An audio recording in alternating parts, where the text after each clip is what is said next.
Good morning, students. How are you all? I hope all of you are doing good. So, here we are again with the last lecture of chapter 1, that is rational number.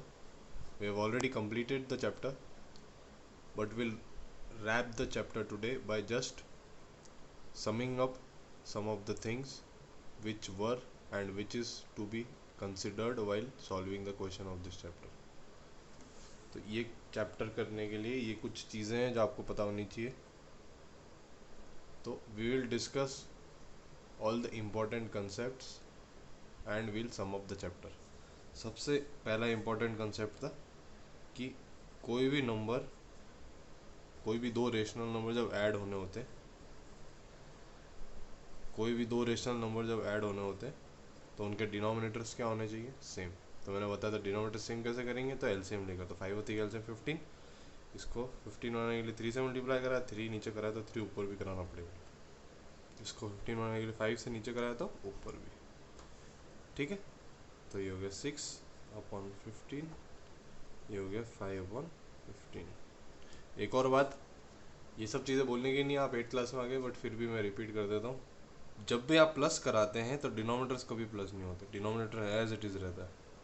और वहीं अगर मैं multiply करा रहा होता, suppose 2/5 और 1/3 को अगर मैं मल्टीप्लाई कराना होता तो कोई आपको डिनोमिनेटर सेम बनाने की जरूरत नहीं. डिनोमिनेटर से मल्टीप्लाई होता और न्यूमरेटर न्यूमरेटर के साथ.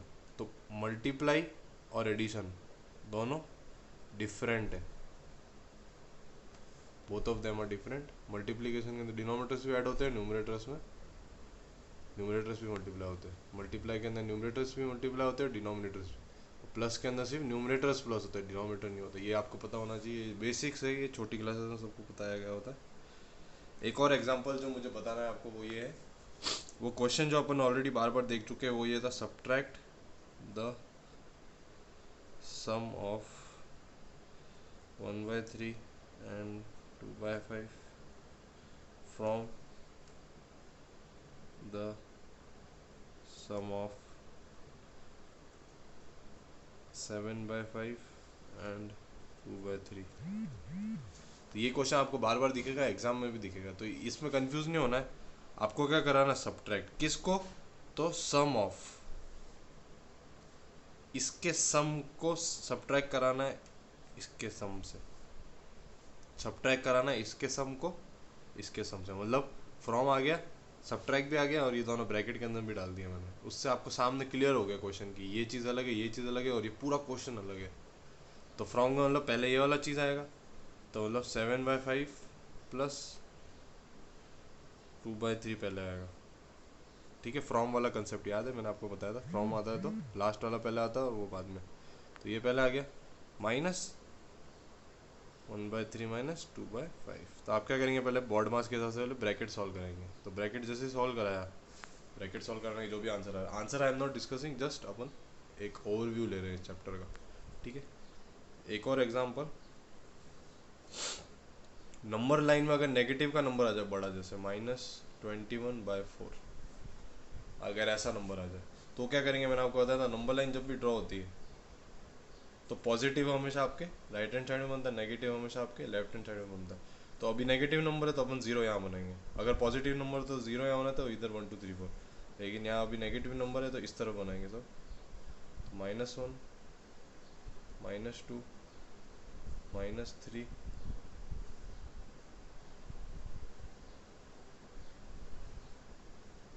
-4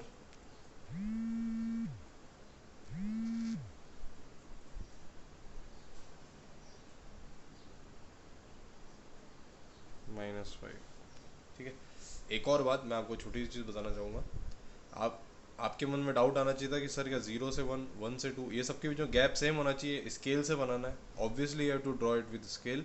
और गैप अभी 8th क्लास में चलेगा, भले आप इमेजिन करा के बना सकते हैं कि हाँ इतना गैप सेम है. लेकिन आप जब 9th क्लास में आएंगे तो स्केल से बनाना पड़ेगा आपको ये गैप. इसका मतलब ये है कि जो ये गैप है वो सेम होना चाहिए सबके बीच में. नाउ व्हाट, तो ये 4 है. मैंने आपको बोला था अगर नीचे डिनोमिनेटर जितना भी उसका कितने पार्ट करेंगे अपन, एक कम. तो पहले आप इसको मिक्स फ्रैक्शन में चेंज करेंगे, तो होगा 5 1/4, मतलब 5 तक तो जाना ही है, मतलब -5 तक तो जाना ही है। उसके आगे और कितना जाना है, तो 1/4 और जाना है।